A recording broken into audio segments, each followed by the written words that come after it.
The Stage Door Show, celebrating the independent artist. With your host, Dave Hondel. Hi everyone, welcome to the Stage Door Show tonight. This is Dave Hondel.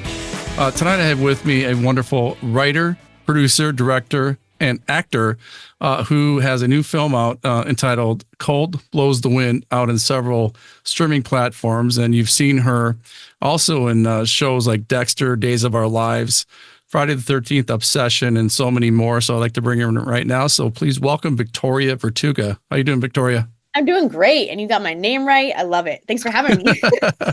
Trust me, I get mine mispronounced all the time too. All the time, right? People always want to call me Veronica too. I'm like, close. Oh. I just have learned to respond to any V name. I'm like, Veronica, Vanessa. I'm like, they mean me. So they get your first name wrong too. All the time. All the time. Well, we're so happy to have you on the show. And also, we talked about the new film coming out, Cold Blows the Wind. I saw the trailer. First of all, it looks amazing. I love horror movies anyway. Hey. Yeah, I grew up in the 80s with, Friday the 13th and Halloween and, shows like that, and Nightmare on Elm Street. I was a huge fan of that, and Evil Dead, all those great movies. And, so I'm a huge fan of that type of genre. But, talk about the making of that film, and because I know you played the lead in that, and also talk about the success it's had at film festivals. So talk about that film a little bit. Yeah, so that was a film that we had planned to make at the end of 2020. And like so many of us, COVID put a major wrench in those plans. So as soon as things were kind of back up and running and safe to film, we ended up shooting that at the end of 2021. I think my math is right there.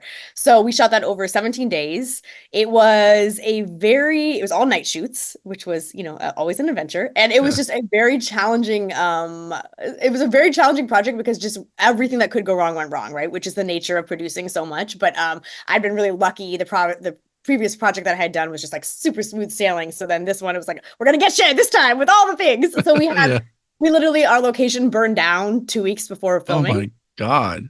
We had to scramble and find a new location, which we were lucky to do. And I think the place where we ended up shooting is actually amazing and like even better than the first. Maybe it was a blessing in disguise. Yeah, it was. But it was very stressful in the meantime, right? And we had to work around her schedule because she worked with there's like a lot of discovery shows and like musical artists that did their videos and stuff there. So she had a bunch of dates set. So we had like the weirdest filming schedule, like 3 on and 2 off and 4 on and 1 off, just to work around her existing dates. But we made it work. And then we had, we lost our location. Then the first night there was an epic thunderstorm and there's lightning and it struck a tree and there was a fire. Oh my God. Fire. Then we had, so the woman whose property it was, she also ran an animal rescue. And she had a lot of animals on the property, which is great. I also have a dog rescue and I'm like a huge animal lover. Right. It's great. But somehow a cat got stuck in our grip truck overnight. So unbeknownst to us, obviously, the cat was fine, but we show up to set the next day and open the grip truck, and needless to say, it was chaos, right? And like just chaos. So we had to deal with that. And then our last day of filming, there was a flood. So we were like, we're getting ready to do the stunts. This was like the final day of filming. We had all our stunt sequences and stuff, and we're like raking the ground before we put the pads like down to kind of like bury them and hide them. And there was a pipe like yay far under the ground. Yeah. Nick just with raking it, and boom, flood. So now the whole area is flooding. We got to figure out how to turn the water off. And again, it's night shoots. It's like 2 a.m. We're trying to. It was chaos. So anyway, that was a very stressful last day. So everything for real, just so many things. Like every day, I was like, oh my God, what now? But we persevered, and people still said like our crew was like no one knew I was going home and like having crazy panic attacks. Everyone was like, oh, this is one of the most fun sets I've ever been on. So we were able to still have a good environment. but yeah, trying to get through it with comedy. Exactly. What are you going to do but laugh at it, right? Exactly. So I was like, this film will not break me. I will not be destroyed. So yeah, that was an endeavor, but it was great. It turned out really great. It was an amazing group of people. At our festival run for kind of like the year of 2023. So we debuted at Horror Hound Film Festival, which is one of it's a good genre fest. It was really, really fun. We won so many awards there, which is amazing. We won like Best Feature, Judge's Choice, directing, editing, writing. We were nominated for acting. I don't know. It was great. It was really fun. So that was good. We did a bunch of other genre fests over the course of 2023. And then, it came out this summer. So that was, it's a very long leeway if you're doing a festival run it's a long leeway with a feature in general, right? Yeah, right. requires much patience, but it's nice. It's really good to actually like be done with the process and have it out in the world and get it out there. Well, tell everybody how they can find it. I know it's on streaming platforms, but which ones? So yeah, it's on basically all your VOD platforms. So it's on Amazon and Vudu, and it's on Comcast and Spectrum and most of the cable providers, and anywhere that you would go to like rent a video, you can find it. So yeah, the cold blows the wind. So all my listeners, go check that out. Especially if you like horror genre, I think it's an amazing piece of work, and I can't wait to see the entire film myself. Speaking of, first of all, I want to talk about something I'm passionate about. I know I saw that you graduated from USC and did very well at the top of your class, and you did took business course, and a degree in music business, I believe. Correct. Yeah. And also, the business end of things is what we talk about, and no matter what the art is, it could be music, could be, film, it could be anything, dance, whatever it is. But, we're very passionate about people, that continuing their education in the arts. And, and one of the things that we had a show on, the whole show was about this. Lin-Manuel Miranda and David Byrne, and we had some great sound bites from them and about the fact that schools typically cut art, the art department, anything with music, band, drama. Yep. Typically, when budgets get cut, that's the first to go. Yep. And and the thing is, with people that are in the creative arts, typically have higher test scores, or they do well because they're using the creative part of their brain, thinking outside of the box. And what are your thoughts on that? Because I think right now, more than ever, sports are kind of taking hold. And if it's not sports related, it's almost like, oh, that's okay. We'll just cut this out. It's only arts anyway, is what they think. And so, what are your thoughts on that? Because like I said, we're very passionate here about keeping the arts in schools. Absolutely. I couldn't agree more. I mean, it's devastating to lose these programs, right? You have such a humongously beneficial outlet for people, even if you're not going to go into a career in it, just again, to your point, using that side of your brain, being part of the creative process, being part of a collaboration like that, right? It's a different kind of thing. It's a really important experience. And I think, it's kind of unfortunate we've come into this, or just, one of the aspects of our culture is that we kind of like have gotten rid of hobbies, and we've gotten rid of things to do for fun and to grow and to learn. And it's like, if it's not making money or if it's not a career, it's like, don't do it. It's a waste of time. And I couldn't disagree with that more. So even if somebody's not interested in pursuing a career in the arts, which obviously a lot of people are, which is great too, but even if you're not, I think it's such an important skill set. It's such a beneficial thing to be a part of, to learn those skills. And again, just to see something come to life and to be part of creating something, right? Like, that's such a powerful thing for people. And you can apply those skills to so many other things and so many other industries and so many other career paths. And so I think it's really devastating to lose those programs. I couldn't agree more.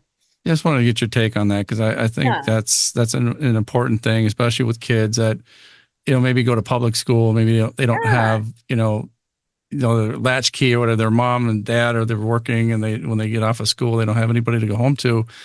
So, arts I think are really important, because they can go to a community theater, or they could go to, wherever the arts are in their community. And I think it's a great space for somebody who maybe doesn't have sports, or they're not an athlete. And, it kind of allows them to stay off the street, so to speak, and do something creative. Yeah, it provides you that the same camaraderie that you get in sports. You can get that through, a theater company, through an art program, right? It's like, it's building that sense of collaboration, community as well, which is so important. Yeah, there's not only one way to do that, right? Sports aren't the only thing that provide those benefits.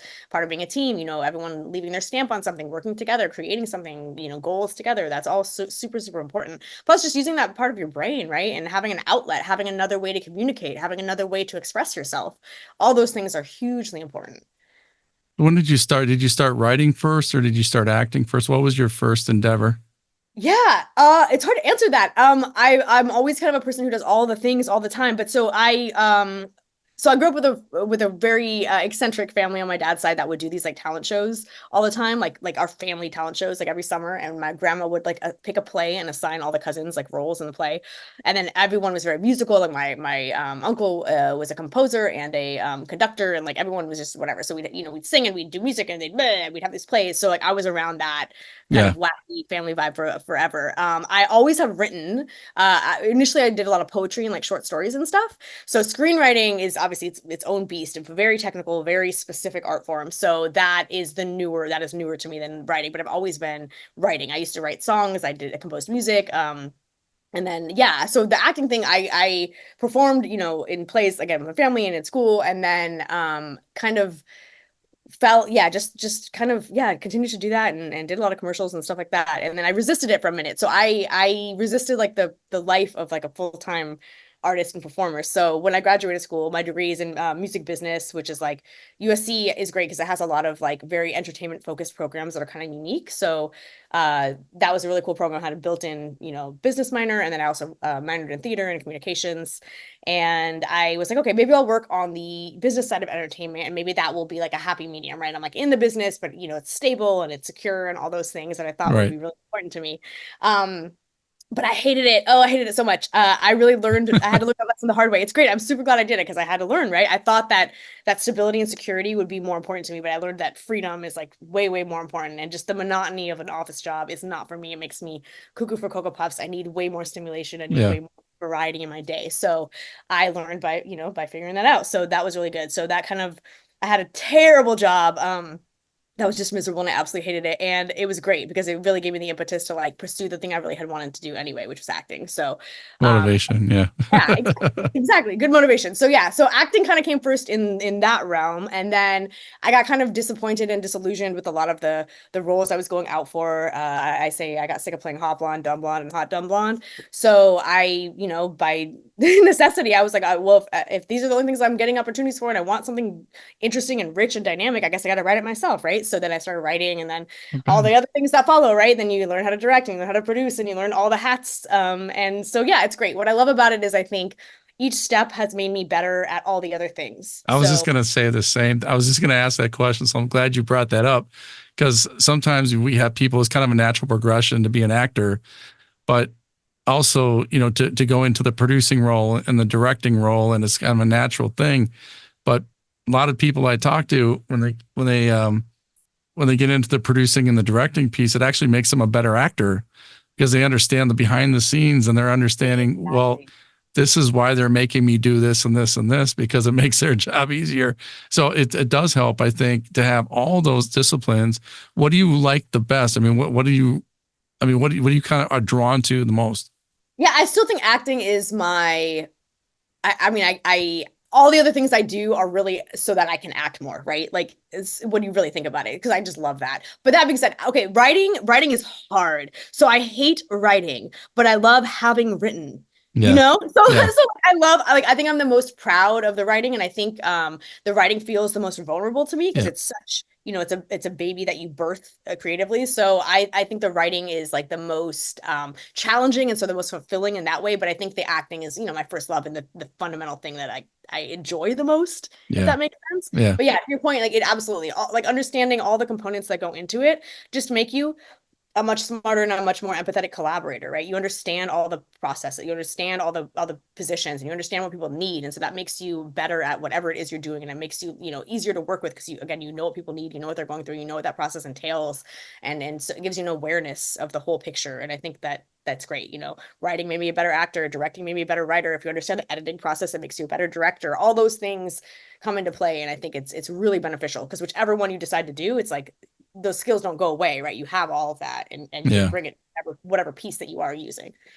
What now? When you wrote your first project and you saw it come to fruition, what was your reaction when you first saw it, like either on screen or on the stage? Or, I mean, what was your reaction to that? Yeah.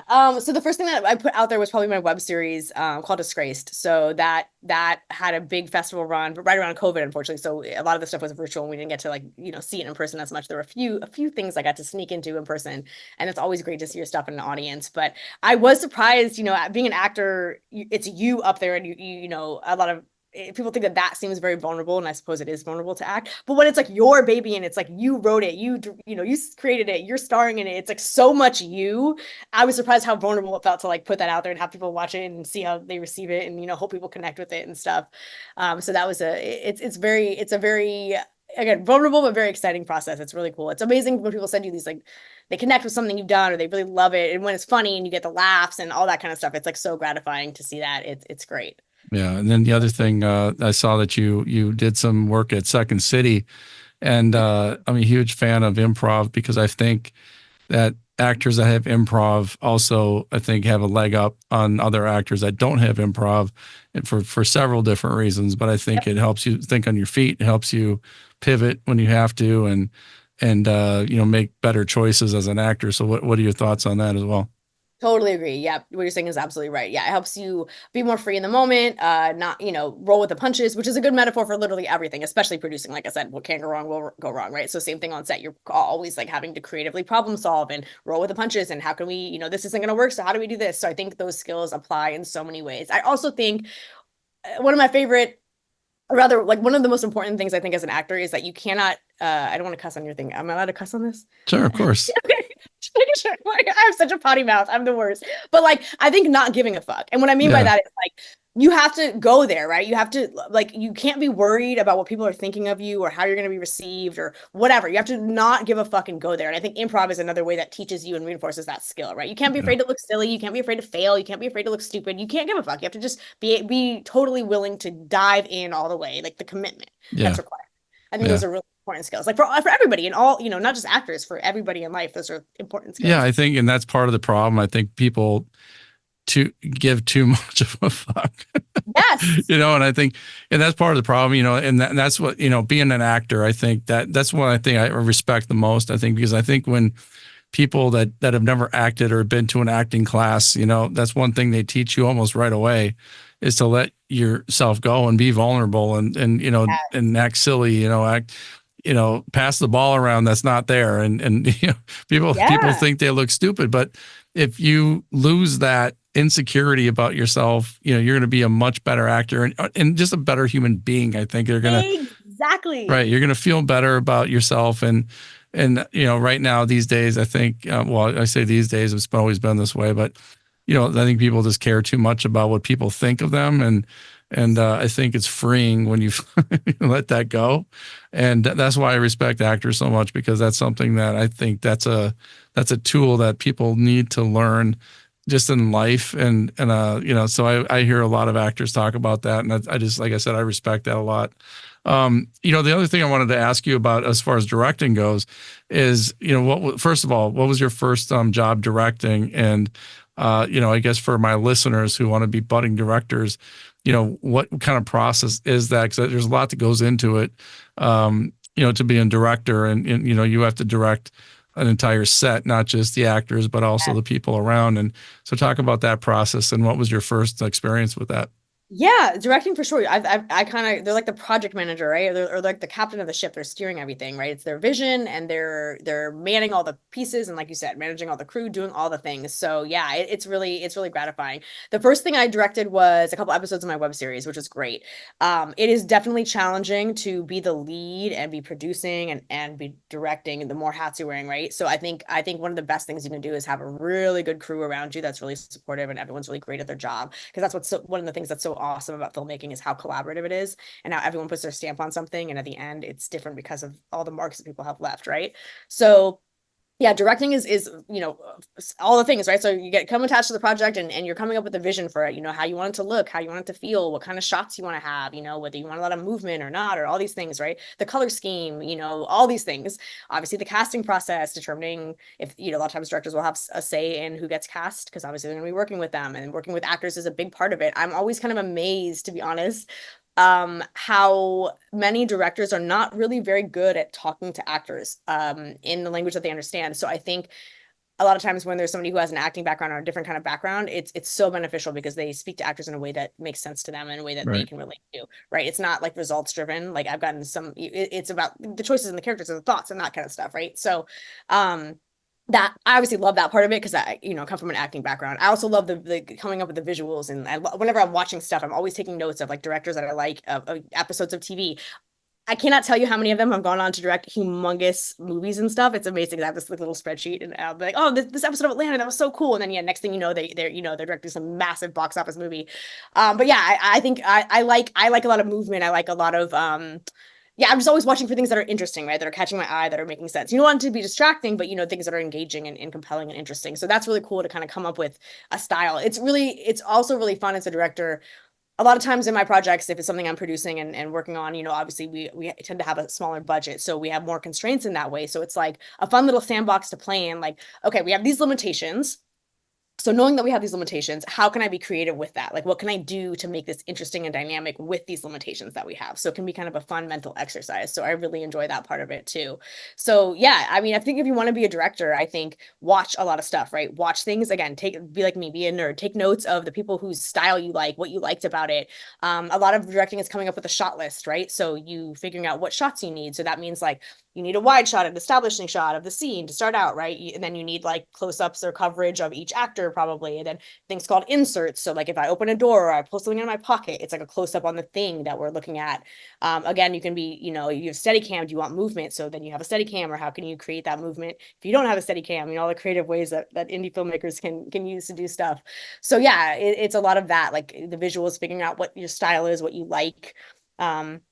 The kind of stories that you're drawn to, the scope of things and that. So yeah, I think directing is great. Again, it's you are like, you're the captain of the ship, and it's your movie when it's all said and done. It's a whatever film, that's the director's name up there. So Yeah. Hollywood definitely is an industry that gives a lot of respect to directors. I think they give less respect to writers, strangely, which I feel like is weird and not. Yeah, I agree with you on that. Yep, 100% agree with Yeah. you. I don't think that's the way it should be, because I feel like that's the foundation upon which everything else is built, right? And they're the only ones doing it from nothing. Like they're starting Right. from nothing, creating something. But yeah, definitely directing, you get a lot more, you can get a lot more notoriety and a lot more attention that way. But yeah, I think, yeah, watch stuff, take notes, figure out, what you're drawn to.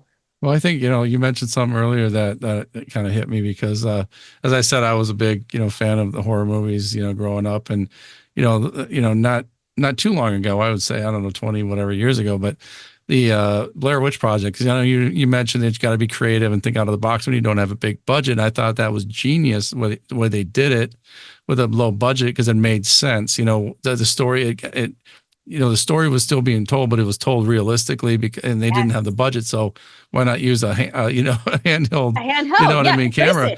So talk about the creativity that some filmmakers have like that, and you can really blow something up. I mean, you could really put yourself on the map without a budget. Again, for my listeners, who think that, oh, I don't have money, I'm never going to do this, or I don't have a shot. You have a shot. You just got to think creatively. You absolutely do. And more so today than ever before, because we have so much technology available to us that's affordable. So you can absolutely, I mean, way more so than they did. Yeah. Yeah. You can make, the things you can make on your iPhone, right? It's like, it's crazy. The quality of cameras and stuff. So yeah, totally. Blair Witch was great. They were also genius at marketing. Their marketing for that movie was brilliant. And the fact that we didn't know if it was real or not real, that's the whole, like, fed into it in the marketing and in the film itself. So yeah, I think that was made for dirt cheap. And then they put a lot of money into the marketing once it got sold. And then, yeah, obviously they made their budget back a gajillion times over. That's one of the most financially successful movies. Yeah.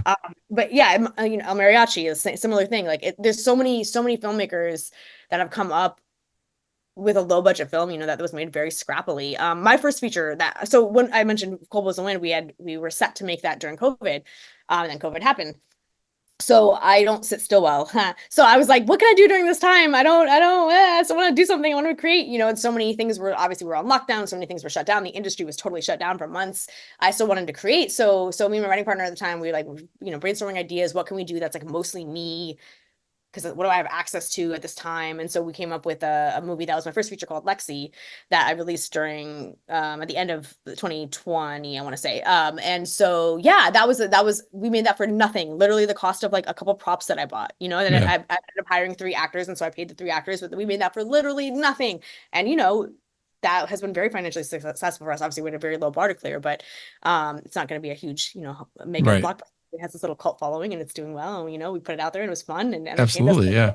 So that's great. So I think that was very much a thing of like, what do we have available to us, right? We can't go anywhere. I'm like stuck in my house, so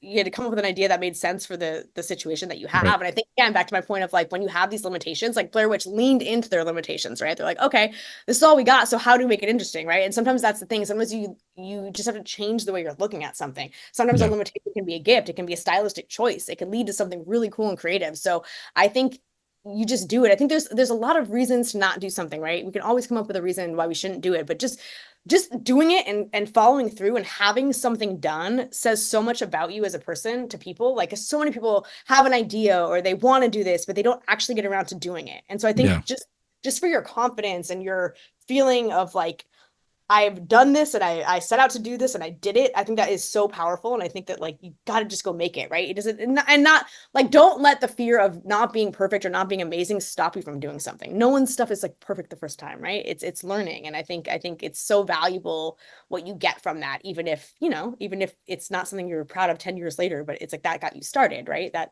set the ball. Oh, I think that's great. I like how you said that. The other thing I wanted to ask you about is auditions, because I know being an actor for so long, you have to have a crazy audition story, because everybody does. Because I know we usually do stuff online now, but self-tape. But before all that, talk about your most crazy audition story. So my web series is called Disgraced. It literally is that. Like, the reason why we did that is because I would tell my writing partner all these ridiculous stories of industry shenanigans that happened to me. And he's like, dude, we gotta make this is hilarious. Like, we gotta make this a web series. So we literally mined my life for like the most absurd scenarios, which there are so many of. So many of them are like too ridiculous to even like make a thing out of. It just sounds like unbelievable. So yeah, go watch Disgraced and you'll see literally all my stories. But Cliff Notes, or no, you'll see how many episodes are there? 8. You'll see 8 of my true ridiculous stories. But based on a real story, true story. Based on real story. So one episode is called Once Beautiful Woman. So this is a real thing that happened to me. So I got an audition. It was for like 2 lines in like a huge superhero franchise movie, right? So tiny role, but like, yeah, I'm gonna take the 2 lines in a freaking franchise thing, of course, right? So I look up the character and it's just like beautiful woman, right? I'm like, okay, cool, whatever. So I, get all dolled up and I go to this audition, and I'm in the waiting room and I'm looking around at the other girls and I'm like, why is like no one is dressed up? Like, no one is in like, no one is looking like their best at all. Like, they're looking very opposite of that, like very, very bummy. And I'm like, interesting. I'm like, okay, so maybe they're seeing multiple characters for multiple roles, which is often the case, like at the same time, but like no one is like dressed like me. No one is like, looking. Yeah. And so I'm like, okay, this is kind of weird. So I go up and I look at the sign-in sheet, because we sign in with our names and our agency and the character that we're reading for, right? And I see that it says Once Beautiful Woman on all these girls sign in things. And I'm supposed to be reading for Beautiful Woman. And I'm like, is this okay? What? Right. So I go in the bathroom and I call my agent and I'm like, hey, just want to make sure like this is actually what I'm supposed to be reading for, because whatever. And my agent at the time was like terrible. So she's just like, I don't know, go deal with it. So I go and I check with the receptionist and I'm like, hey, I just want to make sure I have the right sides. I just want to double check. And she's like, who are you reading for? And I'm like, Beautiful Woman. And she like pulls up my name. She's like, no, you're reading for Once Beautiful Woman. So, and the description was something like, I don't know, a beauty back in the day, but like life on the streets hasn't been kind to her, something like that. Okay. Like, that was somebody had miles on her. Yeah. Right. That was the character description. So I'm like, oh my God. So I'm like, okay, so now what do I do? Right. Like, so like, first of all, mortifying, right? Second of all, like, I'm here. Like, do I just go figure it out and read for this, thing instead? So that's what I did. So I like literally go to my car and I find like a bummy t-shirt that I have in there, like from like dog rescue work, whatever. I turn it inside out so you can't see like my rescue logo. And I like wash all my makeup off and like pull my hair down and stick it in like a messy bun. Yeah. And like go in and read for like the most, it was like the line, you have to watch the episode to see the lines that I got to say, but yeah, that was one. Also that was a fun audition story. Also, I used to do a ton of commercials, and commercial auditions, God, they are just, they are so stupid. I'm so sorry. A lot different.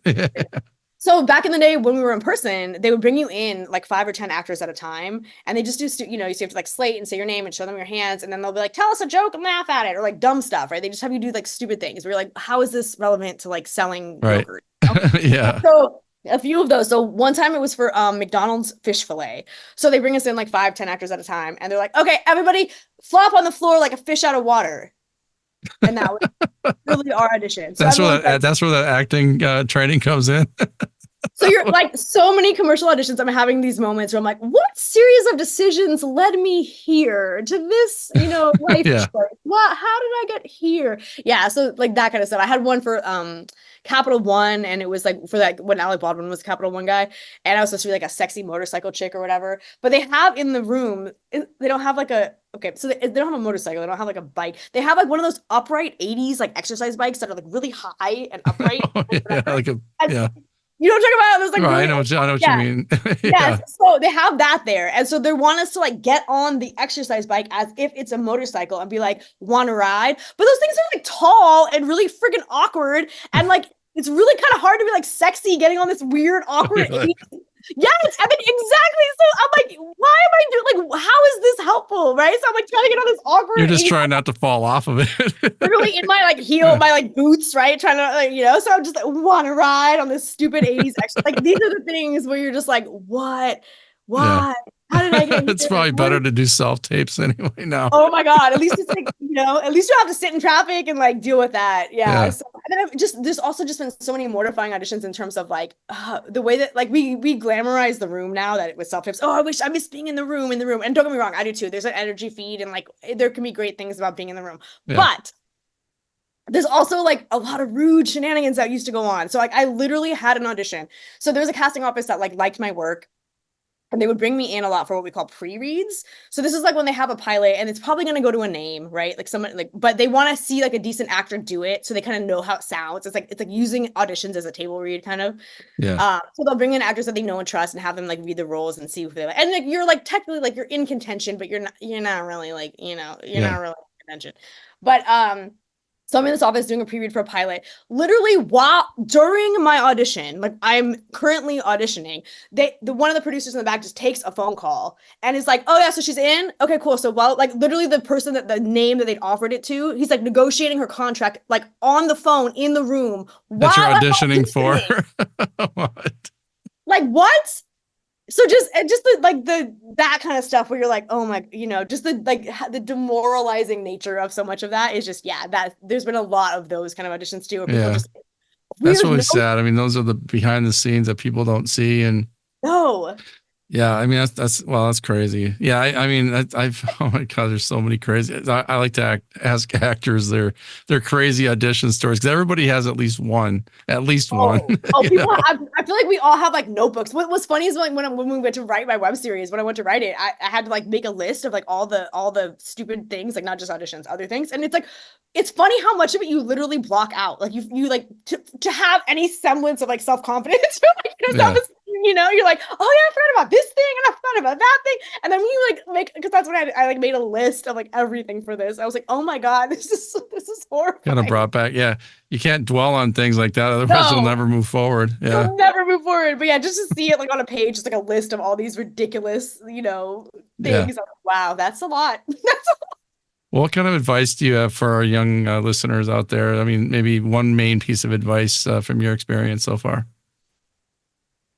I think it's what I said earlier, like just do it, right? Like I think there's always reasons not to. I think you just got to do it. So whatever it is you're interested in, I think, be smart about it and like research it and be educated and respect the craft of the thing that you're doing. Because I think a lot of times people are like, oh, it's easy, I'm just going to fall into this and do it. And I think that that's not the right way to approach something, right? I think it's better to do a little research and study the work of people you like and, learn a little bit about it, but then do it, right? Just try it. I mean, I think we regret the things that we don't do, the things that we don't try way more than we regret the mistakes that we make, right? Oh, I agree. If it doesn't work out, no harm, no foul. You learn, you grew. It has benefits beyond like just achieving success in something. So I think don't be afraid to try things, right? Don't be afraid to fail. I love it. I love you said that. I hear that a lot. And, and the fact that, you've done a lot of work and I've been in a lot of big productions and things like that. I mean, that's one of the things that, my listeners should really, take away from this is that, if you don't quit, you keep going, you're going to have those crazy audition stories. You're going to have those, but that's part of your badge of courage, so to speak, that you kept going. And, I think that those are stories you can tell, afterwards, and when you're on interviews like this, so it's like you got to pay your dues. Nobody just, get successful on their first go at it, and if they do, they're not going to be successful very long. You have to have some of those failures. You have to have some of those experiences to be able to, not do those things again, kind of learn from them. You fall down is how you're going to get back up again. So I love that. Before we go, I asked this of everybody, Victoria, but when it's all said and done, what do you want your legacy to be? What do you want people to think about when they think of Victoria Vertuga? That's so like deep and whatever. I think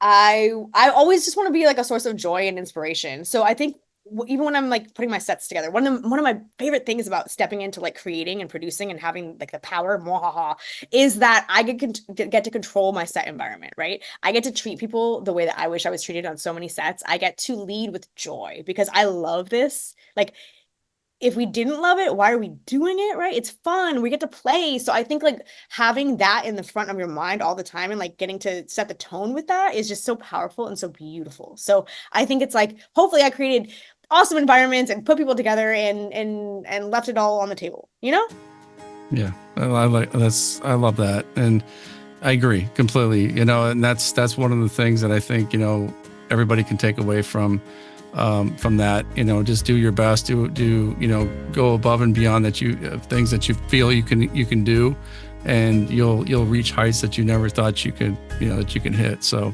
love that. I think people totally respond to that too. Like when there's a genuine like love of something, right? It's like if someone's excited about something and they're telling you a story and they're excited, it's like their enthusiasm is contagious, right? It's like if they're excited, you're excited. And so I think the same thing goes with creating. It's like if you're doing it with passion and love, it's like that's contagious too.